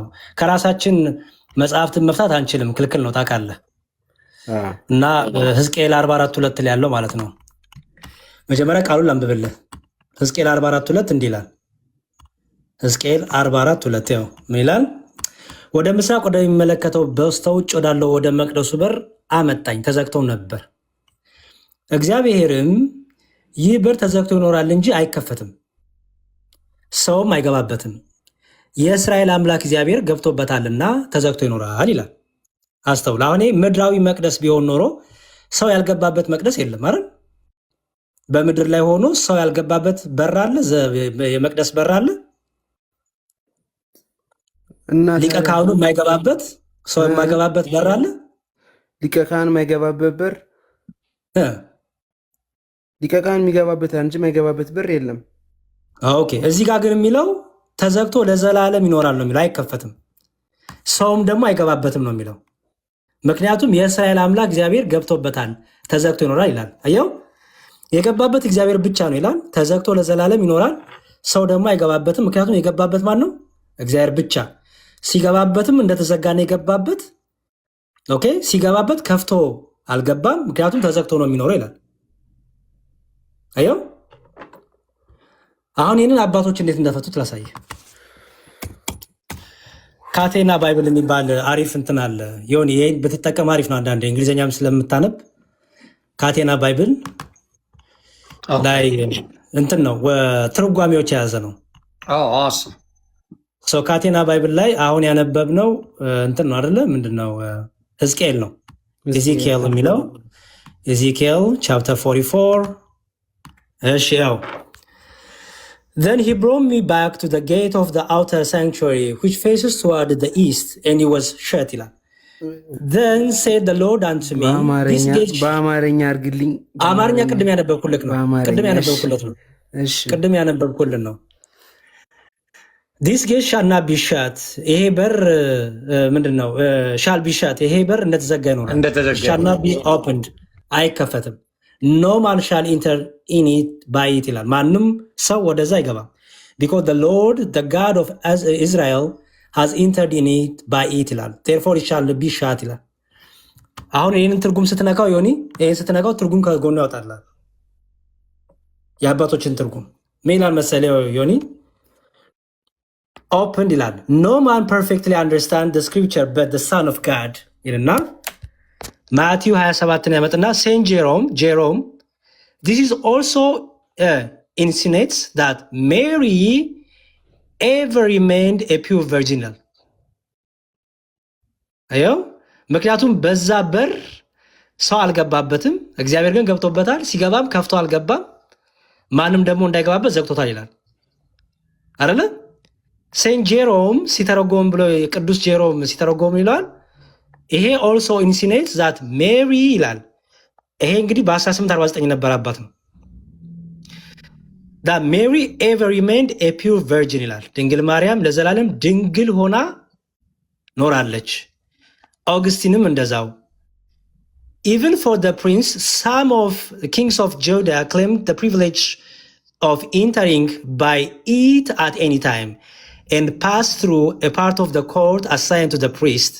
አየው የመቅደስ ቢሆንማ ኦልሬዲ እንትኑ ሊቀ ካህኑ ክሌም አድርጎ መግባት ይችላሉ ይላል። ፕሪቪሌጅ አለው። ፕሪቪሌጅ አለው። ይሄ ግን የተነገረው በትንቢት ለድንግል ማርያም ጌታ ስለሚወለድባት ስለ ዘላለማዊ ድንግል ስለሆነች። ምክንያቱም ይላል ያው ሜሪ ኤቨር ሪሜንድ ኤ ፒውር ቨርጂን አይደለም የሚለው ያው ኤ ፒውር ቨርጂን ማለት ነው። ሪሜንድ ፒውር ቨርጂን ማለት ነው። ይሆኒ በድንግልና የምትኖር ማለት ለዘላለም ድንግል ሆና የምትኖር ማለት ነው። አዎ ይሄ ድንግል ማርያም ልጆች አለ ተብሎ የሚዋሸውንም ባይዘወይ ሉተር ራሱ ነው። እነሱም ያውቁታል ለመበሻሸት ነው እንጂ ገብቶሃል፣ የእውነት አይደለም ለመበሻሸቅ ብለው ነው። አሁን ለእኔ ደግሞ የተነገረኝ ደግሞ ምንድነው ልናገር አንዴና ዘግበን ለእኔ የተነገረኝ ደግሞ አሁን የኢየሱስ ክርስቶስን ውልደት ይነገርና ከዛም በኋላ የበኩር ልጇን እስክትወልድ ድረስ አላወቃትም። እና ከዛስ ነበር የሚል የለም ምን የሚል የለም። ተጨማሪ አላወቃትም እኮ ነው። የተጻፈ ብቻ አማኝ ከሆኑ እኮ በቃ አላወቃትም ነው። እስከ የሚለውን ይዘው እኮ ነው።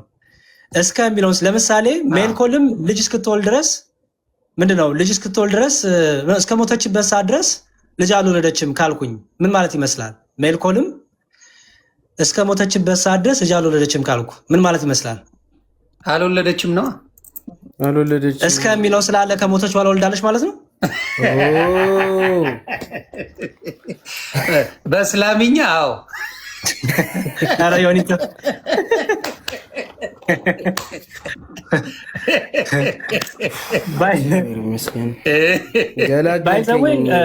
እሱ ላይ አንድ ነገር ላሳየን። ምክንያቱም ላይ ቤት ማግባት ስለሚቻል ብዬ ነው። እዛ የፕሮቴስታንት ራሱ አባቶች የሚባሉት ሪፎርመርስ የሚባሉት ስለ ድንግል ማርያም ዘላለማዊ ድንግል ላይ የተናገሩትን ላሳየ።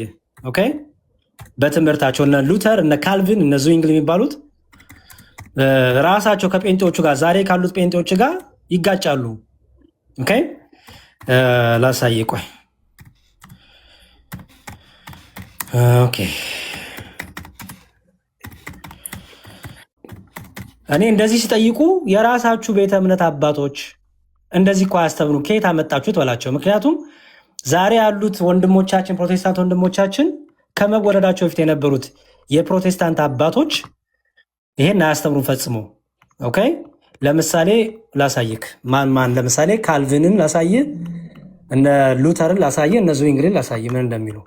ኦኬ ምን ይላሉ መሰለ? በጣም ነው ክብር ያላቸው። አይገርምም?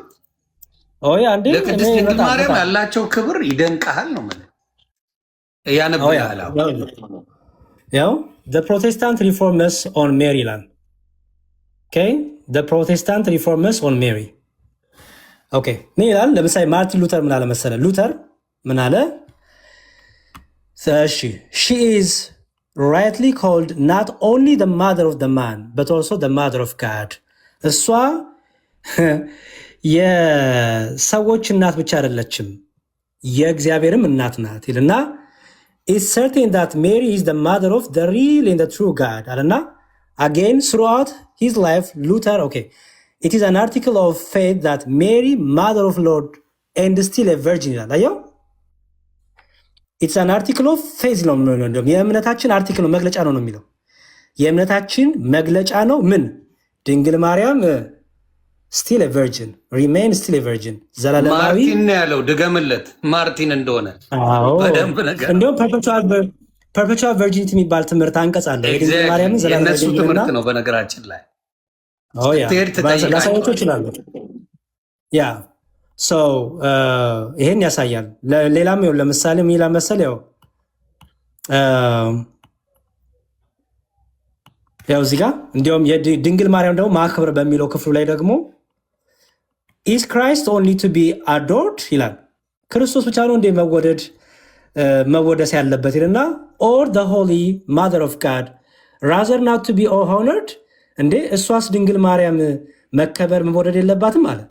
this is the woman who crushed the serpent of hate hear us for you son denies you nothing። አየው ጭራሽ ምን እንደሚል ስሚን ይላል እኮ ድንግል ማርያምን hear us ይላል። ስሚን ጸሎታችንን ስሚን for your son denies you nothing ተርጉሞ ሲሆን hear us ድንግል ማርያም ስሚን for your son denies you nothing ማለት ነው ለአንቺ እሺ የማይልሽ ነገር የለም፣ ለአንቺ የሚከለክልሽ ነገር የለም።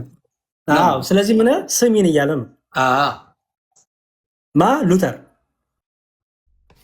ኦኬ ካልቪን ደግሞ ምን አለ? ካልቪን ካልቪን ምን አለ? ይኸው ካልቪን ምን አለ? እሱማ ጭራሽ ይራገማሉላ አይደል? ካልቪን ይልሳቸዋል እንደኔ ነው። እሺ ሄልቪዲየስ ይላል። ሄልቪዲየስ የሚባል መናፍቅ ተነስቶ ነበር ድንግል ማርያም ልጆች አላት ብሎ ከዮሴፍ ወልዳለች ብሎ ማለት ነው። ሄልቪዲየስ has shown himself too ignorant ኢግኖራንትን ይላል ሄልቪዲየስን ምን ስላለ in saying that Mary had several sons ድንግል ማርያም ብዙ ልጆች አሏት ስላለ ይሄ ሄልቪዲየስ የሚባለው መናፍቅ በጣም አላዋቂ ነው ይለዋል። ኢግኖራንት ነው። because mention is made in some passage of the brother of Christ በአንዳንድ ክፍሎች ላይ የጌታ ወንድሞች የሚለውን ይዞ ድንግል ማርያም ብዙ ልጆች አሏት ከዮሴፍ የወለደችው ብሎ ይህን በመናገሩ ሄልቪዲየስ አላዋቂ ነው፣ ኢግኖራንት ነው ይላል። ካልቪን ትራንስሌትድ brothers ይላል። brothers የሚለውን in this context to mean cousins or relatives ይለዋል። አየው ዘመዶቹ የተባሉት ነው እንጂ የስጋ ልጆች ድንግል ማርያም የላትም። ይሄን የሚናገረው ካልቪን ማነው? ሄልቪዲየስ የሚባለው መናፍቅ ምንድነው ይለዋል? በጣም ኢግኖራንት ነው፣ አላዋቂ ነው ይለዋል። ኦኬ ከዛ ደግሞ ምን አለ? to this day ይላል to this day we cannot enjoy the blessing brought to us in Christ without thinking at the same time of that which God gave us a dominant and honor to Mary ይላል። እስከ ዛሬዋ ሰዓት ድረስ we cannot enjoy the blessing of ክብር ይግባትና ነው የሚለው እዛ ላይ ራሱ። አዎ በጣም በቃ በክርስቶስ ያገኘነውን ደስታ ይላል። ድንግል ማርያምን ደግሞ በድንግል ማርያም በኩል የሆነውን ነገር እየረሳን አይደለም ይላል። in willing her to be the mother of his only begotten son የሱ አንድያ ልጁ የሱ ብቻ እናት እንድትሆን ስለመረጣት በእሷ የተደረገውን ነገር ልንረሳው አንችልም ይላል። ዝዊንግሊ ደግሞ ምን አለ? ዝዊንግሊ እነዚህ እንግዲህ ዋና ዋና የፕሮቴስታንት አባቶች ናቸው። ሪፎርመስ ሀዳሳን የሚባሉት ማለት ናቸው። ኦኬ ምን አለ ደግሞ እሱ? እስቲ እንስማው። I firmly believe that ይላል Mary, according to the word of the gospel, as a pure virgin, brought for us the Son of God in a childbirth, and after childbirth, forever remained a pure, intact virgin. ተርጉሞ ይሆን ይሄ? እስቲ አንዴ say one more time. I firmly believe that Mary, according to the word of the gospel, as a pure virgin, brought forth for us the Son of God, and in childbirth and after childbirth forever remained a pure, intact virgin. ምንድን ነው የሚለው? According to the Bible ነው የሚለው? According to what? So I firmly believe that. I firmly believe ማለት እኔ በደንብ አድርጌ በማምነው ይላል።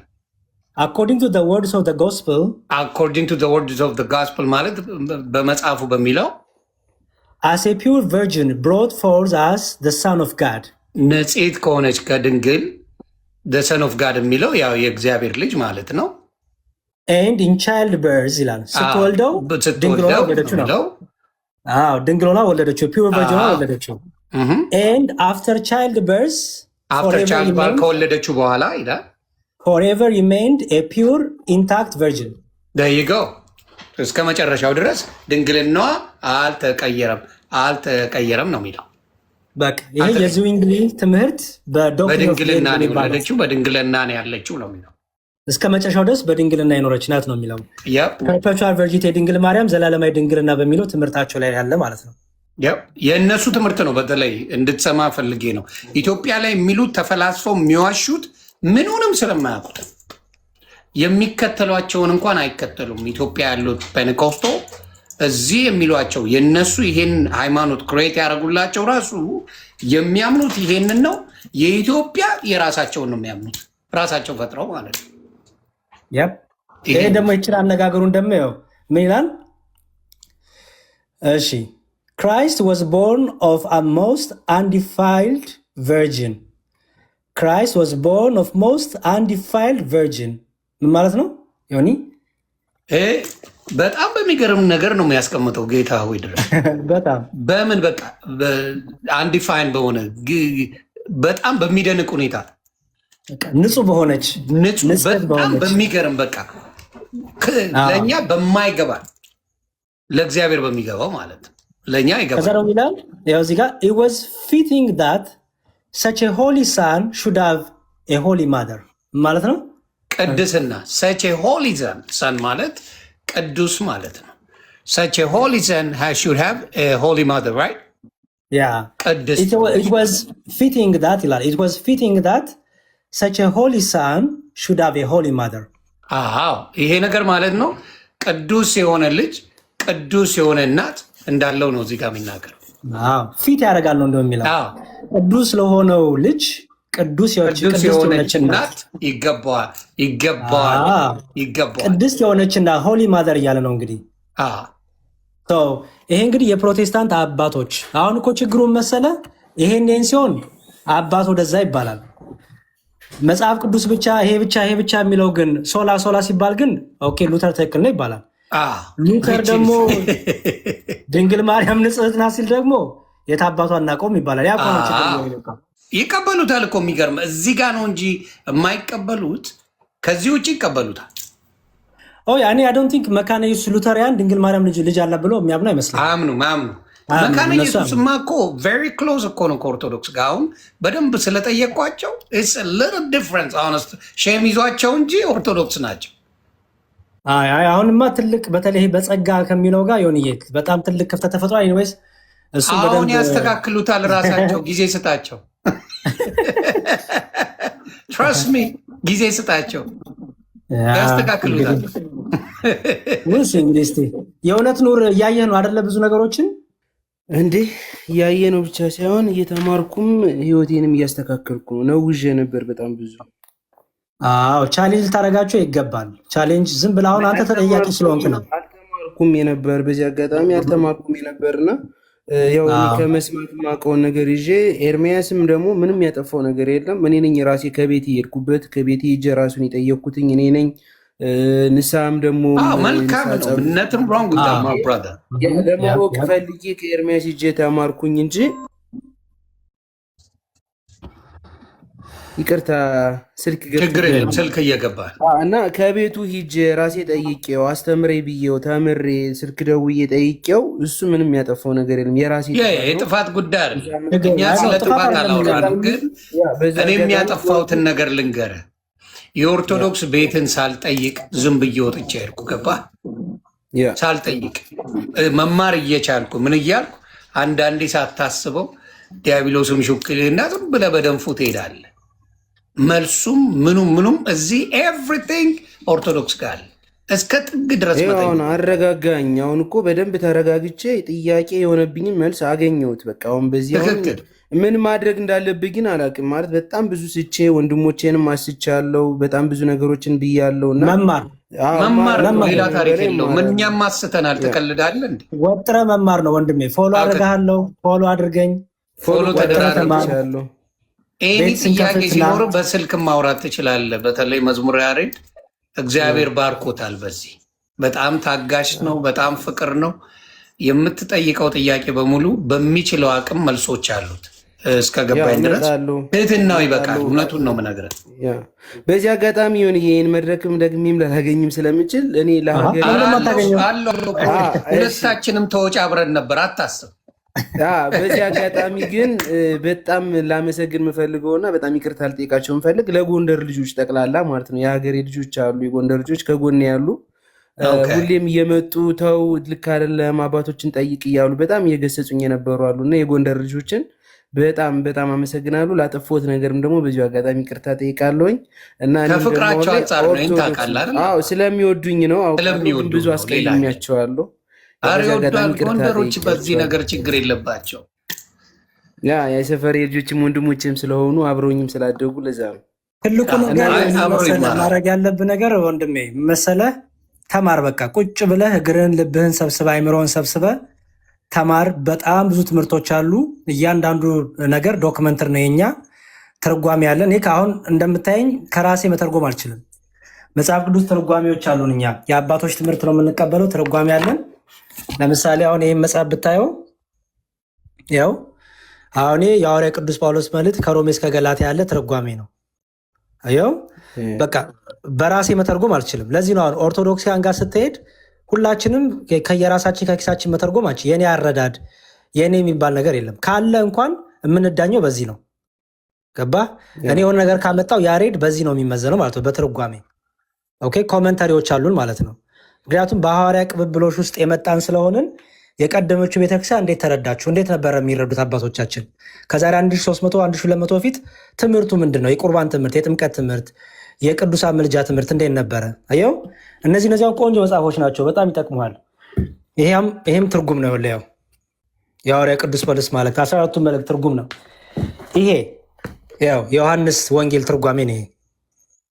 አየው አሁን እንዴት በጣም ድንቅ አድርጎ ዮሐንስ ወንጌል እንዴት እንደሚተረጉምልህ ብታይ በጣም ነው የሚገርም ሰው። እነዚህ መጽሐፍቶችን ከያዝክ ማንም በኦርቶዶክሳዊ ትምህርት አንተን የሚረታ የለም። ምክንያቱም ይኸው በቃ የአባቶቹ ትምህርት ይኸው፣ የመጽሐፍ ቅዱስ አረዳድ ይኸው፣ ከዛሬ 1300 1400 በፊት የነበረው አረዳድ አሁንም ይዘን ያለ ነው። ገባ? ሰው እንደዚህ ያደረግ ትርጓሜዎችን አንብብ፣ ተማር። ይሄ መጽሐፍ ደግሞ ብታገኝ ሞር ይረዳሃል። ኢትዮጵያን ያለኸው? ኖ ካናዳ ነው ያለው ብሮ። ካናዳ ነው። ኦኬ ችግር የለውም። ካናዳ የማውቃቸው አሉ። ይሄ መጽሐፍ በጣም ጥሩ መጽሐፍ ነው። መሎተ ጽድቅ ይባላል። በተለይ ለፕሮቴስታንትና ለተሐድሶ የተሰጠ መልስ ነው። ቆንጆ መጽሐፍ ነው። ይኸው እዚህ ጋር የእመቤታችን የድንግል ማርያም ያነሳል። አማዞን ላይ ምናምን ማግኘት ይቻላል። ያሬዶ አማዞን ላይ አይ ዶንት ቲንክ ሶ ዮኒ እኔ እንጃ። እስኪ ቆይ ካለ ሰርች አድርጌ ካልሆነ ልክና ለሚነውት እኔም እፈልገዋለሁ። ይሄ ይኸውልህ አየው ይኸው እነዚህ 5ቱ ሶላዎች ጸጋ ብቻ እምነት ብቻ የሚባለው ለዛ ራሱ ታሪክ አያመጣጡ ማን እንደጀመረው ይህን ትምህርት ከነ ማስረጃ ይዟል። የትኛውን መጽሐፍ ቅዱስ ላንብበው? 66ቱን ላንብበው? 81 አዱ ላንብበው? በቀይ የነበረው 81 አዱ አለ እና እኔ እያነበብኩ የነበረው በ1954 የታተመውን 66ቱ ነው እያነበብኩ የነበረ። አሁን ለምሳሌ ልዘግብ ስለ 66ቱ ስትል ይቅርታ ያሬዶ አንድ የሆነ ነገር ላንብብልሽ አባቴ። አንድ የይሁዳ መልእክትን ላንብብልህ አንዴ። በጣም የሚያስደነግጥ ነገር ነው እና እኔ ራሱ ድንብርብሬን ያወጣው ነገር ይሄ ነው። ትልቁ ጥያቄ እንዳመጣ ያደረገኝ የይሁዳ መልእክት ምዕራፍ 1 ነው ያለው እንደምታውቀው ቁጥር 14 ላይ ምን ይል መሰለ? የይሁዳ መልእክት ለሌሎቻችሁም ነው ለፕሮቴስታንት ወንድምና ምዕራፍ ስንት ነው? እኔ አንድ ምዕራፍ ነው ያለው። ከዛ ቁጥር 14 ላይ ትመጣለህ። እሺ ምን ይል መሰለ? ከአዳም ጀምሮ ሰባተኛ የሆነ ሄኖክ ይላል። ከአዳም ጀምሮ ሰባተኛ የሆነ ሄኖክ። ከዛ ምን ይላል? እነሆ ጌታ በሁሉ ላይ እንዲፈርድ በኃጢአተኛነትም ስላደረጉት ስለ ኃጢአተኛ ስራቸው ሁሉ አመፀኞች ኃጢአተኞችን በእርሱ ላይ ስለተናገሩ ስለ ጭከና ነገር ሁሉ ኃጢአተኞችን ሁሉ እንዲወቅስ ከአእላፋት ቅዱሳኑ ጋር መጥቷል ብሎ ለእነዚህ ደግሞ ትንቢት ተናገረ ይላል። ማን ነው ይህን የተናገረው?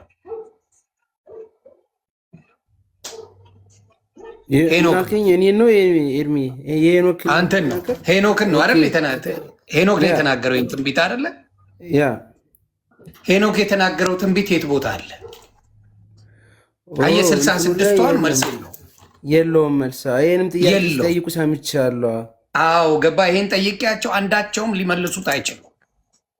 ትንቢተ ሄኖክ መጽሐፈ ሄኖክን ትንቢተ ሄኖክን አይቀበሉትም፣ እነሱ አይቀበሉትም። ግን መጽሐፍ ቅዱስ ላይ ተጽፈዋል። ትንቢት አለው ብለዋል። ምን አይነት ትንቢት ነው የተናገረው? ምን አይነት ጭካኔ ነው የፈረደባቸው? በኃጢአት ያሉት ምንድን ናቸው የሚለው ማን አላት? ኦርቶዶክስ አላት። ምን መጽሐፈ ሄኖክ ትለዋለች። ሙሉ አለ መጽሐፈ ሄኖክ። መጽሐፈ ሄኖክ ደግሞ እንደምታውቀው የተነጠቀ ሰው ነው። ከማንም በላይ የእሱን መጽሐፍ ማንበብ ይገባል ወይስ አይገባም? እግዚአብሔር የነጠቀው ከማንም በላይ በእግዚአብሔር የተመላለሰና እግዚአብሔር ወዶ ከምድር የወሰደው ነው አይደለ?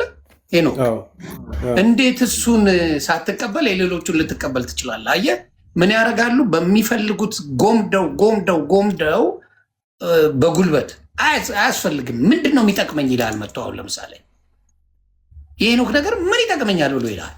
እንዴ የማቴዎስ ምን ይጠቅማል? የሉቃስ ለምን ይጠቅማል? ገባ? የሌሎቹ ወንጌል ለምን ይጠቅማል ብለህ ስጠይቀው አይ ይላል መጥቶ። ስለዚህ ምንድነው ጎምደው ለእነሱ በሚመቻቸው መልኩ ፕሮቴስት ማድረግ ነው። አደይ እንደተደ ካየኸው አብዛኛውን ጥያቄ ካየ በፕሮቴስታንት አይሆንም ነው በቃ። ልጋል አንድ ወዳጄ እና እሱን እስቲ ትነግረው ይሆናል። አንድ ቆይ ገብቷል። መኩሻ ነው። መኩሻ እንዴት ነህ? ሰላም ላንተ ይሁን። አንድ ነገር እዛ ካለ ኮኔክሽን ካለ እንድትፈልግልኝ ፈልጌ ነበር። እሺ ይሄ መጽሐፈ ቡክ ኦፍ ሶፊያ እና ቡክ ኦፍ አደም በግዕዝ ወይ በአማርኛ ካለ ፕሊስ አፈላልግልኝ። ይኖራታል ኦርቶዶክስ እርግጠኛ ነኝ። ኦኬ እሺ ገብቶኛል። ኦኬ እሺ በቃ እሱን ነገር በግዕዝና በአማርኛ ማንበብ ፈልጋለሁ።